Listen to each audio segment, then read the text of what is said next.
ইয়া আইয়ুহাল্লাযীনা আমানু দুখুলু ফিস-সিলমি কাফা। হে ঈমানদারেরা, পরিপূর্ণভাবে ইসলামের ভিতরে প্রবেশ পরিপূর্ণভাবে। এটা সহজে বোঝার জন্য খুব মনোযোগ দিয়া চিন্তা মিলান, হিসাব মিলান। আমরা প্রত্যেকেই মুসলমান, ব্যবসায়ী মুসলমান, কিন্তু ব্যবসায় মুসলমানই নাই। সত্যবাদী আমানতদার ব্যবসায়ী হাসরের মাঠে যেমন তেমন মানুষদের কাতারে তারা দাঁড়াবে না। সত্যবাদী আমানতদার ব্যবসায়ীরা নবীগণের পিছনে দাঁড়াইবে, শহীদগণের পিছনে দাঁড়াইবে, সিদ্দিকদের পিছনে দাঁড়াইবে। নবীগণ, সিদ্দিকগণ, শহীদগণ, এদের সাথে হাসর হবে। বিশাল ফজিলত একজন ব্যবসায়ীর জন্য। আল্লাহর পয়গম্বর এত বড় ফজিলত কেন বর্ণনা করলেন? যে একজন মানুষ যদি সত্যবাদী আমানতদার ব্যবসায়ী হওয়া লাগে, অনেক কুরবানির প্রয়োজন। চোখের সামনে ইচ্ছা করলেই 1 বছরে লালে লাল কাটাটা একটু লড়াইলেই 1 বছরেই দুনিয়া হইতে পারে। এই অবস্থাটা অর্থ চোখে দেখেও নিজেকে ঠিক রাখা সহজ না কঠিন। একজন ব্যবসায়ী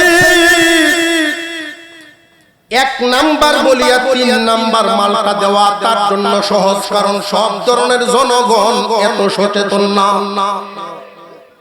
কিন্তু নিজের কাটাটা ঠিক রাখা এত সহজ না, অনেক কঠিন। একজন ব্যবসায়ী যখন সকাল থেকে সন্ধ্যা পর্যন্ত ব্যবসা করে, মুহূর্তে মুহূর্তে কাস্টমার সামনে আসতেছেন, মাল দেওয়ার সময় শয়তানে ধোঁকা দেয়, একটু কাটা নাড়াও, অনেক লাভ, অনেক মুনাফা। কিন্তু না, ওই নফসকে সে দাফন করে সঠিক কাজটা করে। এই যে বারবার নিজের নফসের সাথে জিহাদ করে, বারবার নিজের নফসের সাথে জিহাদ করতেছে, সারাটা জিন্দেগি কাটায় দিল একজন ব্যবসায়ী, দুর্নীতি করে নাই। কি পরিমাণ কুরবানি সে তার জিন্দেগিতে দিল। এই জন্য এত বড় কুরবানিওয়ালা সারা জীবন ভর নফসের বিরুদ্ধে যুদ্ধ করার কারণে সিদ্দিক এবং শহীদদের সাথে হাসর। একজন ব্যবসায়ী ইচ্ছা করলে মানুষের যতটুকু উপকার করতে পারেন, সাধারণ একজন মানুষ চাইলেই পারবে না। কি কি উপকার করা যায় এর মধ্যে একটা হলো, খুব ভালো করে জেনে রাখবেন।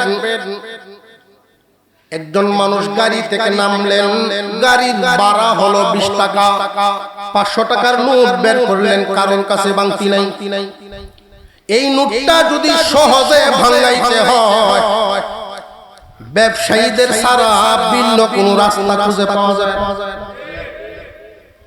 কিন্তু এই ব্যবসায়ীরা অনেকেই না বুঝার কারণে এই ফজিলত লইতেও পারে না, বাংতি থইয়াও কয় নাই।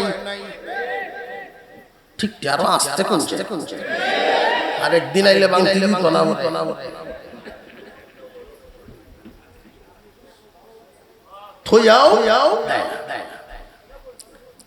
জানিয়া রাখবেন, অন্যের উপকারে আল্লাহ খুশি হন। তোমার কাছে বড় আশা নিয়ে আসছে, যদি ক্যাশে নাও তাকে, পারলে তুমি আরো উদারতা দেখাও। এই টাকাটা তার হাত থেকে নিয়ে তোমার পাশের দোকানদারের কাছ থেকে তুমি নিজে বাংতি নিয়ে দাও, কারণ উনি গেলে যেই পরিমাণ মূল্য পাবে, তুমি গেলে এর চেয়ে বেশি মূল্য। এই যে উপকারটুকু করার কারণে মহান আল্লাহ এতটাই খুশি হন, নবীগণ শুধু মানুষকে সাহায্যই করে যান সারা জীবন, কুরবানি দিয়া যান সারা জীবন।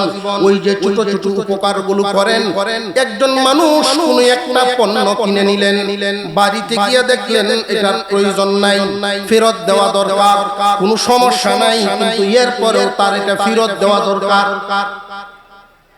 কিন্তু অবস্থা হলো আমাদের অনেকের না জানার কারণে ব্যবসায়ীদের নিজেদের ব্র্যান্ড নিজেদের নাম দিয়া যেই ব্যাগ বানায় দেখবেন নিচে লেখা আছে বিক্রিত মাল ফেরত যোগ্য না।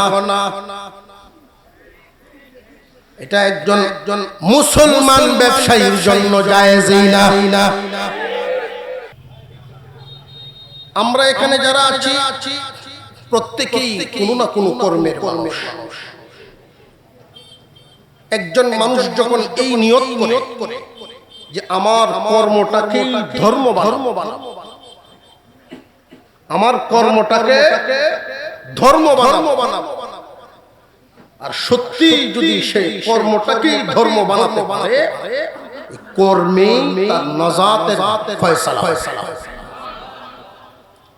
একজন মানুষ ব্যবসায়ী ব্যবসাদার কর্ম এই ধর্ম মেনে যদি তার এই কর্ম করতে পারে, একজন মানুষ কৃষক ধর্ম মেনে যদি কৃষি করতে পারে, একজন মানুষ চাকরিজীবী ধর্ম মেনে চাকরি করতে পারে, অর্থাৎ প্রত্যেকের কর্মটাকে ধর্ম যদি বানাতে পারে, ধর্মীয় রঙে রঙাইতে পারে, এই কর্মই তার ধর্ম হবে, এই কর্মটাই তার নাজাতের ওসিলা হবে। আল্লাহ পাক রব্বুল আলামিন মুমিন বান্দাদেরকে ডাক দিয়া বলেন, ইয়া আইয়ুহাল্লাযীনা আমানু দুখুলু ফিস-সিলমি কাফা ওয়ালা তাত্তাবিউ খুতুওয়াতিশ-শাইতান ইন্নাহু লাকুম আদুউম মুবিন। মহান আল্লাহ বলেন, হে ঈমানদারেরা, পরিপূর্ণভাবে ইসলামের ভিতরে প্রবেশ করো। বর্তমান সময়টা হলো এমন, একটা ব্যবসায়ীর দোকান সাইনবোর্ডে লেখা আছে বিসমিল্লাহির রহমানির রহিম অথবা কালিমায়ে তাইয়্যিবা পবিত্র কালিমা, কিন্তু ভিতরে যা হয় ওজনেও বেশ কম, মালেও বেজাল। তাহলে উপরের সাইনবোর্ডটি ভিতর ভালো না। অথচ পক্ষান্তরে আমরা যদি লক্ষ্য করি, খুব ভালো করে বুঝবেন, অনেক বেদিন রাষ্ট্র আছে, ভিন্ন ধর্মী বিধর্মীরা আমেরিকায় লন্ডনে সভ্য, তারা এতটাই উপরে পৌঁছে গেছে, তারা বাজারে যদি একটা খাদ্য কিনতে যান এই টেনশন বা এই পেরেশান, এই চিন্তাই করা লাগবে না খাদ্য কি 2 নাম্বার দিয়া দেয় কিনা। এই চিন্তা কেন লাগবে না? ওই সমস্ত দেশে 2 নাম্বার কোন খাদ্যই নাই। আপনাকে দিবে একটা বেদিন দেশ, বিরাট বড় একটা শোরুম, একটা ব্যবসায়িক শোরুম। সেখানে ঢুকে দেখা গেছে কিছু পণ্যের কভারের উপরে লেখা আছে, ওইটার মূল্য ছিল 100, এখন এটার দাম 50, কারণ এর মধ্যে একটু দোষ আছে। ফ্যাক্টরি থেকে মালটা যেইভাবে আসার কথা ছিল হুবহু আসে নাই, টুটা আছে, কভারটা চাপা হয়ে গেছে কোনো একদিকে, মাল টিকে আছে কিন্তু প্যাকেটটা একটু নষ্ট হওয়ার কারণে অর্ধেক দাম কম। বেদিনদের দোকান দেখা গেছে এদের মধ্যে কতটা স্পষ্টতা। রে জনগণ, যারা ব্যবসার পণ্য কিনবা সবার আগে দুষ্টা চোখের সামনে তারা বাসায় রাখে, দেখে শুনে নেও, দাম বুঝে নেও। কিন্তু আমাদের হালত হলো তাদের চেয়ে কতটুকু বেশ কম। খুব ভালো করে বুঝবেন, তাদের কিন্তু সাইনবোর্ড নাই, সাইনবোর্ডে কিন্তু অন্যটা। কালিমা আসেনি সাইনবোর্ড, বিসমিল্লাহ আসেনি সাইনবোর্ড বেজাল, কিন্তু ভিতর চলে আসল। আর আমাদের সাইনবোর্ড সঠিক, ভিতর নরম। তাদের শুধু সাইনবোর্ডটা পাল্টাইলেই দিন কায়েম হয়ে যায়। আমাদের রন্দে রন্দে সমস্যা, খাদ্য বেজাল। এই বেজাল খাদ্যের যে উৎপাদন, এই উৎপাদন কি গ্রাম এলাকায় একজন ব্যবসায়ী দিয়ে করে? বেজাল খাদ্যের যে পারমিশন, ওইটাও তো কোনো না কোনো অফিসারের হাত দিয়ে হয়। ওই জন্যই বললাম যে অফিসার ভেজাল খাদ্যকে সঠিক বলে স্বাক্ষর দিয়া চিহ্নিত শিল স্বাক্ষর দিয়া বাজারে ছাড়বে, মানুষের ক্ষতি করবে। সরকারের বেতন নিয়ে জনগণের এই দায়িত্ব পালন করার কথা ছিল, সঠিক না বেঠিক চিহ্নিত। কোম্পানির কাছ থেকে মুঠা অঙ্কে ঘুষ গ্রহণ বেজালটারে সঠিক বলে চালাই। তার যে কর্মটা, এই কর্মটা কি ধর্ম হইল না দুর্নীতি হইল? দুর্নীতি।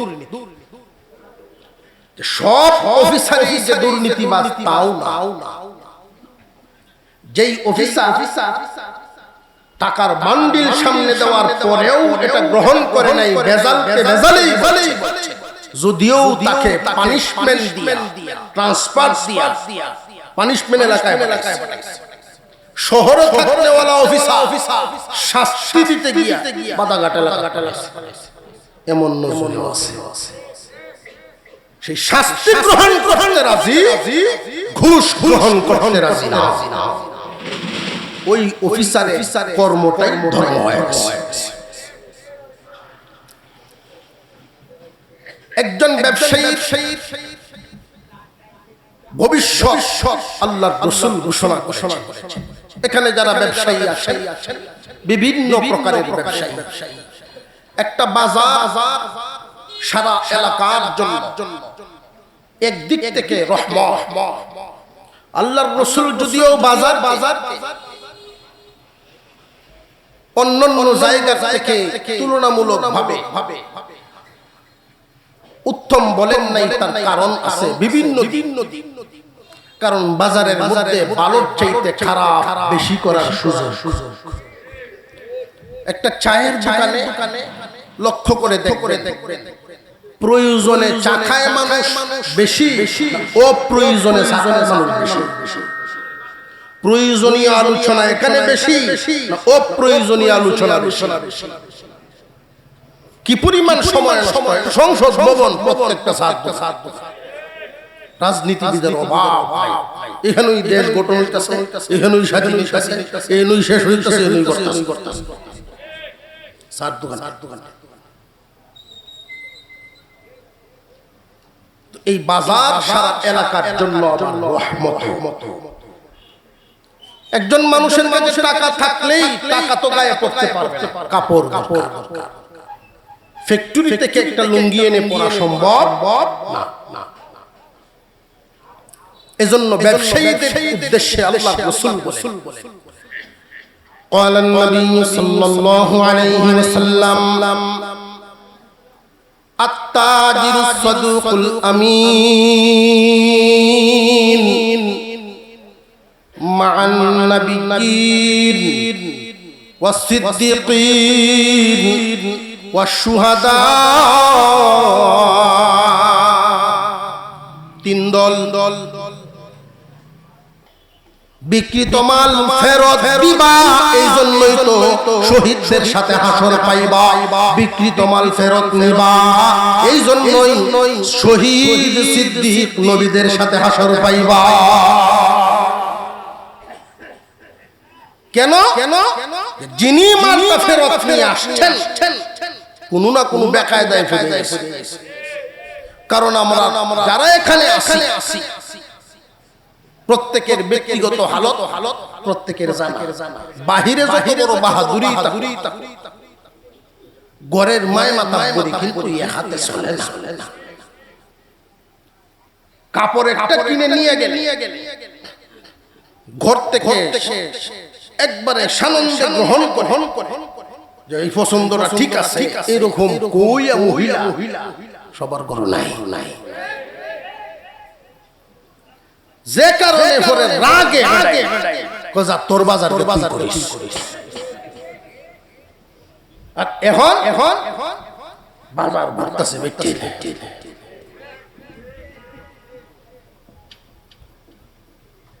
সব সময় তাদের কথাই চলতে থাকে। বাজার যদি চিনায় ফেলেন এই নারী ঘরে ঘরে খুব সাবধান।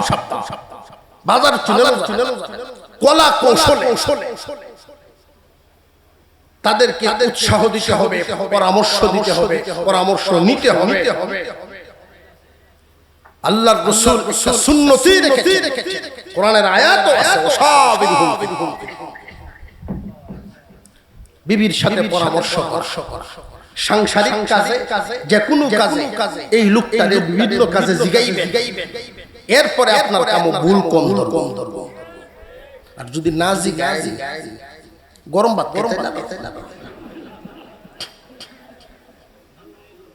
আপনার পয়সাতে আপনি ক্ষেত্র এরপরে রাসূল বলেন জিগাও, পরামর্শ করো যে সারা বছর যে আমরা আয় ইনকাম করলাম, সবজি যেই গৃহস্থী করছিলাম এখান থেকে এই পরিমাণ লাভ আইছে, অমুক জায়গায় টাকা খাটাইছিলাম ওইখান থেকে লাভ আইছে, চাকরির এই পরিমাণ পয়সা জমছে, মোটে গিয়ে দেখা যায় আমরা সংসারে এই বছর 2 লাখ টাকা আয় হইছে।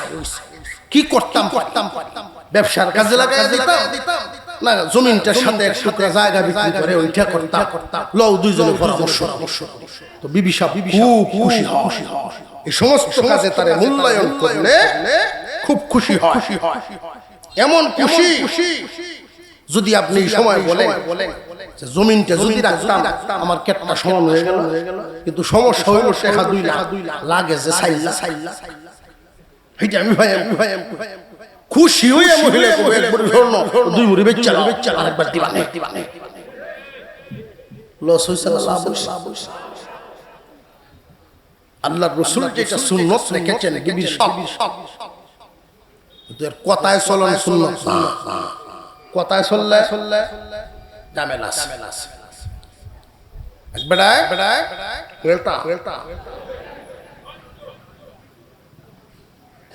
খুব হিসাবি লোক।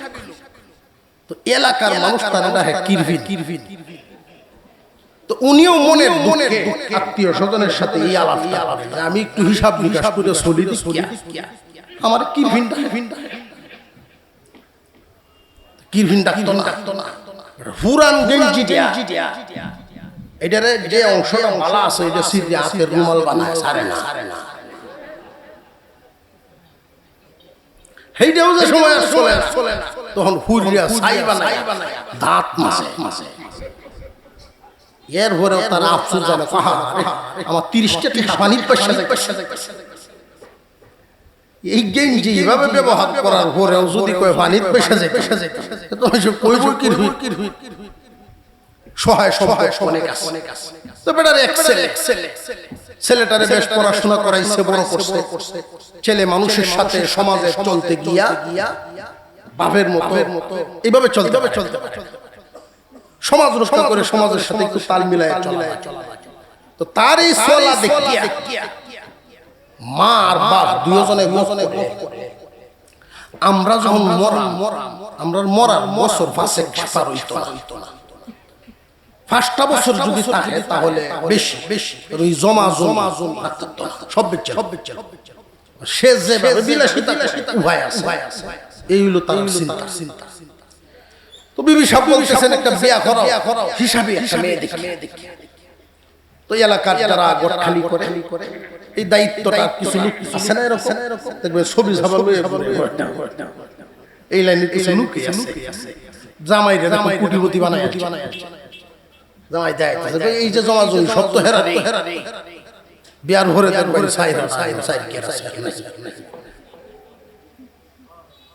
এইরকম একটু বলছে যে আমার চলাফেরা সম্পর্কে তো তোমার ধারণা আছে, এইরকম ফ্যামিলি দেখি আমার এই ইউনিয়নের একটা মেয়ে মিলাও আমার ফুটটারে ব্যাপারে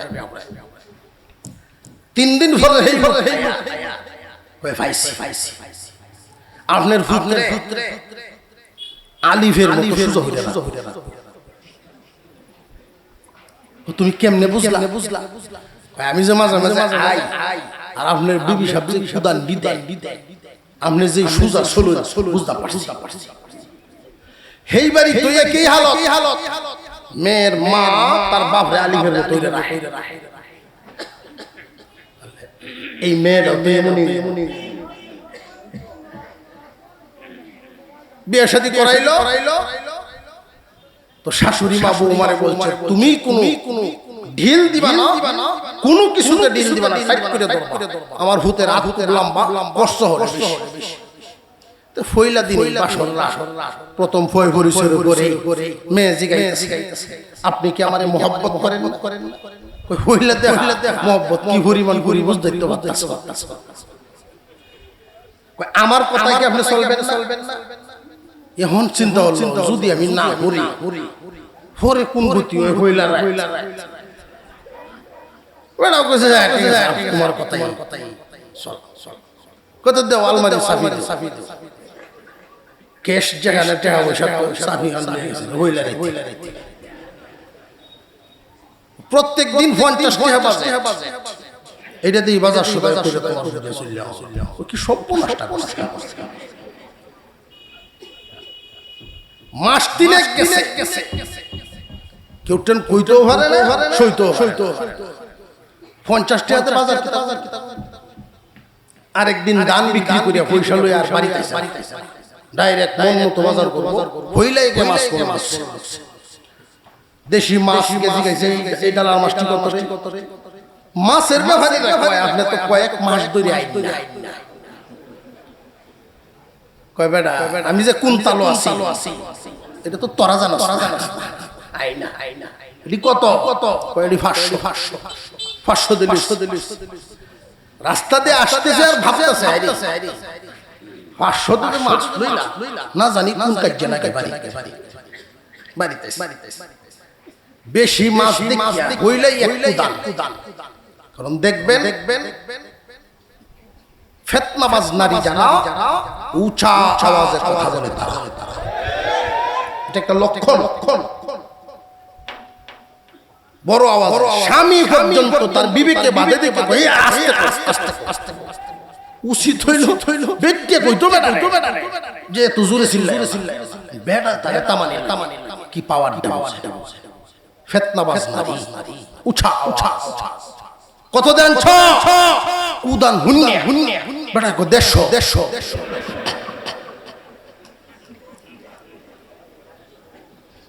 500 মাস 150 এখন ঠান্ডা হয়ে আইছে কামটা তো খুব বালা করছো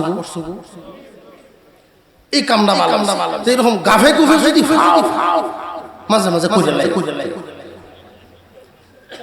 এটা মনে তো আমার গুহনে কে পছন্দ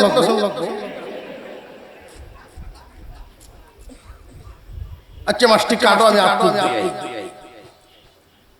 উনি হাত দিয়ে আসতে গরু আয়া দেখে মাছ সমুড়া হয়ে গেছে মোটামুটি তবে মাছের পরিমাণ কম কি গো মাছ দি কম দেখা যায় কয় মাছটি কাটার সময় আফাইছে সাতের ঘরের যে তার জাল এই মহিলা জিল মাছ কাটতে দাও আয়াই জিগাইছে মাছ কত 150 তখন বেটি রূপ করে বসে দেখে আমরা দিলাম অর্ধেক দিলাম কয় কি ভাই না হরি মরে দেখছি হুজুর তো চাই দেওয়ার দেখতে ভাই চলছে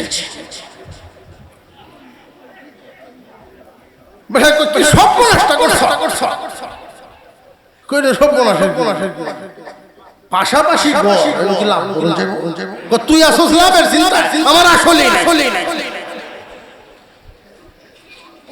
আমি 500 টাকা আনছি যে বেজি এত হিসাব করে তার চোখের সামনে এই লসটা হবে কি গুথি সাথে এক দৌড় দেখেছে মাছ লবণ মরিচ দেবো কিটা হাতি ঘুরিয়া শেষাটা রয়েছে না গুসা ডালবো কই তুমি এত মিথ্যা কথা তুমি কেমনে মিছা হতা কে মিছা হতা কে কুদান যে সময় দেশটা আস্তে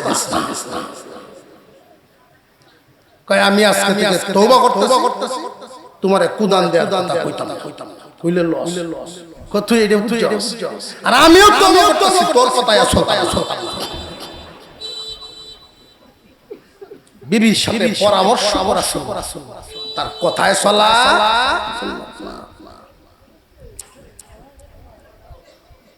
একজন মানুষ বাজার থেকে একটা কাপড় নিয়ে বাড়ি বয়স্ক মানুষ তার ইনকাম নাই ইনকামের পরিমাণ কম একটা দুইটা তিনটা কাপড় নিয়ে যদি উনি বাড়িতে যান বিবি সাহেবের অপছন্দের সুর তার শুনতে হয় অনেক ক্ষেত্রে অনেক জিনিস ফেরত দিতে হয় আর যেই ব্যবসায়ীরা বিক্রিত মাল ফেরত নেন না ফেরত দিতে না পেরে এই লোক মানসিকভাবে বড় পেরেশান হয়ে যায় মুসলমান ইমানদার ভাইরা আমার কোন একজন মানুষ যদি কোন মাল নিয়ে আবার ফেরত আসেন আপনার মালের ক্ষতি হয় নাই কোনো টুটা ফাটা হয় নাই ব্যবহারও হয় নাই সুন্দরভাবে ইচ্ছা করলে আপনি আর এক জায়গায় বিক্রি করতে পারবেন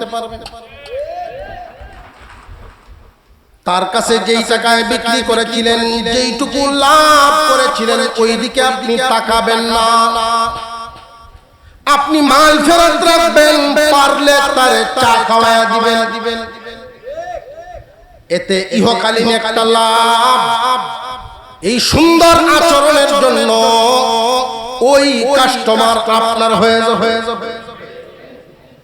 সুন্দর আচরণের জন্য ওই মানুষ সারা জীবন ভর আপনার কাছ থেকে লেনদেন কাপড় চোপড় নিবে আখিরাতের কল্যাণ বিক্রিত মাল ফেরত রাখলেন সুন্দর আচরণ করলেন আখিরাতের লাভ নবীগণ শহীদগণ এবং সিদ্দিকগণের সাথে হাসর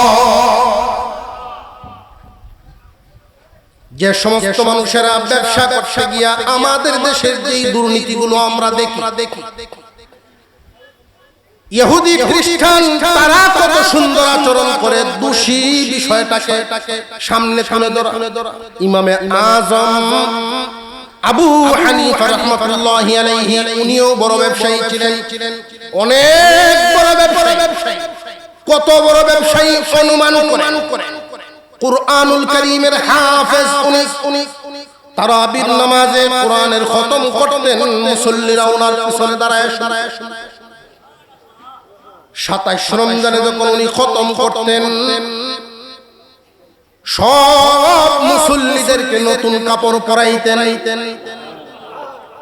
হুজুর আমরা আপনাকে হাদিয়া দিব উল্টা আপনি আমাদেরকে দেন আল্লাহ আমার মালে এত বরকত দিয়েছেন কুরআনুল কারীমের খতম করতে পারছি এই শুকর আদায় করতে গিয়ে আপনাদেরকে কাপড় দিলাম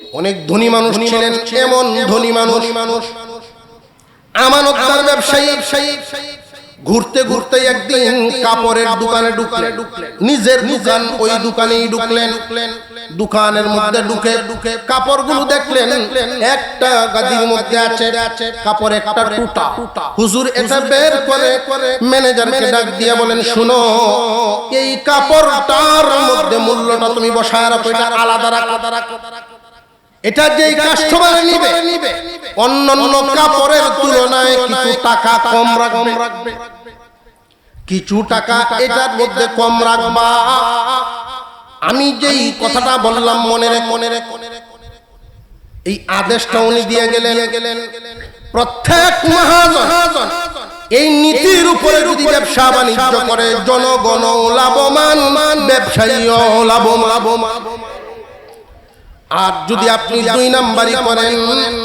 আমাদের যে হালত টুটাটারে আরো লুকানোর চেষ্টা। বাজারে যদি কাটালো আনে কুকড়াটা তলে দে, গরু যদি বাজারে নে ঘাড়ের মধ্যে বা কান্দের মধ্যে কোনো এক জায়গায় গুতা থাকলে রশিটারে বলতে বলতে ওই জায়গাতে ধরে ভাবলে না দেখো না দেখো। মুসলমানের নীতি এমন না, মুসলমানের আদর্শ হবে তুমি দুষ্টাতারে দেখায় দাও। ইহুদি খ্রিস্টানদের ভিতর পরিষ্কার হয়ে গেছে, সাইনবোর্ডে ভেজাল আছে, আর আমাদের সাইনবোর্ড শুধু ঠিক আছে, ভিতর মুশকিল ভেজাল হয়ে গেছে। এজন্য আল্লাহ বলেন ইয়া আইয়ুহাল্লাযীনা আমানু দুখুলু ফিস সিলমি কাফা, হে ঈমানদারেরা পরিপূর্ণভাবে ইসলামের ভিতরে প্রবেশ পরিপূর্ণভাবে। এটা সহজে বোঝার জন্য খুব মনোযোগ দিয়া চিন্তা মিলান, হিসাব মিলান। আমরা প্রত্যেকেই মুসলমান, ব্যবসায়ী মুসলমান, কিন্তু ব্যবসায় মুসলমানই নাই। কৃষক মুসলমান, কিন্তু তার মুসলমানি আদর্শ নাই। আইল টেলানির চরিত্র মুসলমান প্রত্যেকটা কর্মে যখন মুসলমানি রঙে রঙাইতে পারবা, কর্মই তোমার ধর্ম বানাইবা, কর্মই তোমার ধর্ম। আর যদি কেউ মনে করে যে সুযোগ পাইছি ওজনে কম দিয়া, খাদ্যে ভেজাল মিশায়া, 3 নাম্বারটা 1 নাম্বার কইয়া কিছুদিন ব্যবসা বাণিজ্য করে কি আর চলবো, সুযোগ আছে কামাইলে। জেনে রাখবেন হারামে আরাম মিলে না, হারামে আরাম। মুদির দোকান, বহু ধরনের আইটেম আছে। তো গ্রাম এলাকার একজন কৃষক মানুষ গরু পালে, এই মুদির দোকান থেকে ভুসি নেয়। আগের দিনও খই লালি গরু রেখন। এখন তো খাদ্যের শুধু আপডেট। তো এই সমস্ত কিছু মালামাল এই মুদির দোকান থেকে নেয়। মুদির দোকানদার ওনারে জিগায় যে তোমার গরু কয়টা, যে এই পরিমাণ গরু আছে, কয়টা দুধের গাই আছে। তাহলে তুমি একটা কাজ করো, প্রতিদিন দোকানে যেহেতু বাজারে তুমি আসোই, আমার দোকানে প্রতিদিন 2 লিটার দুধ দেয়। ব্যস্ত উনি মাইশের দুধ প্রতিদিন এই মাছ। তো এই কৃষক মানুষ 2 মাস পর্যন্ত দুধ দিল। 2 মাস পরে মাজনের মনে যে আমি যে দুধ রাখি তার উপরে বিশ্বাস করি, আমি তো কোনদিন মাপলাম। সে 2 সের দিয়ে গেল, আমিও এইভাবেই রাখতেছি। তো একদিন পাল্লা টান দিছে, টান দিয়ে দেখে 200 গ্রাম কম। এখন তো উনি এমন চেঁচাচ্ছে যে আয়োগ দরিয়া বাইন দিয়া, এরপরে সারা 2 মাসের হিসাব একসাথে। ওই মানুষ আইছেন, পরের দিন যখন দুধ নিয়ে আইছে, যে মিয়া তোমারে আমি এতটা সরল সহজ গ্রামের মানুষ ভাবছি, কিন্তু ভিতরে তো তুমি সাংঘাতিক চালাক, খুব বাটপার মানুষ। আমি কি করলাম যে তোমার এই 2 সের দুধে 200 গ্রাম কম, 100 গ্রাম করে তুমি কম দিছো প্রতি সেরে। এই যে কামটা এই 2 মাসে আমার পরিমাণ দুধ ঠকাইলা, আর কত মাসের কাম করতেছে। এই লোক মনটা এতটাই খারাপ করছে, উপরে কোন চেয়ার মোড়াতে না বসে সোজা মাঠ। গ্রামের মানুষ দোষ করে নাই এমন যদি হয়, হঠাৎ তার উপরে কোনো দোষ চাপায়া দেওয়া, এই দোষের সাজা যে পরিমাণ তার হবে এর চাইতে মানসিকভাবে বেশি ভেঙে পড়ে। উনি পেরেশান হয়ে গেছে যে আমি তো ইচ্ছাকৃত আপনাকে কোনো কম দিব এটা ভাবিও না, কারোর সাথে আমি কাটা আল্লাহর কাজ করি না। তবে একটা বিষয় আমার বুঝে আসতেছে না, এটা হইল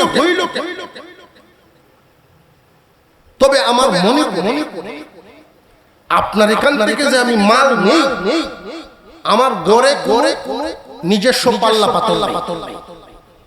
আপনার এখান থেকে যে মাল নেই, দুই শেরের দুইটা পুতলা সমান ওজন দিয়ে আমি বানায় লইছি, ওইটাতে মাত্র আপনাদের থেকে যে হুকলাটা নিছিলাম আমি তো এটাতেই বানাইছি, তাহলে না আপনার একটা সমস্যা হয়েছে। বুঝে আসতেছে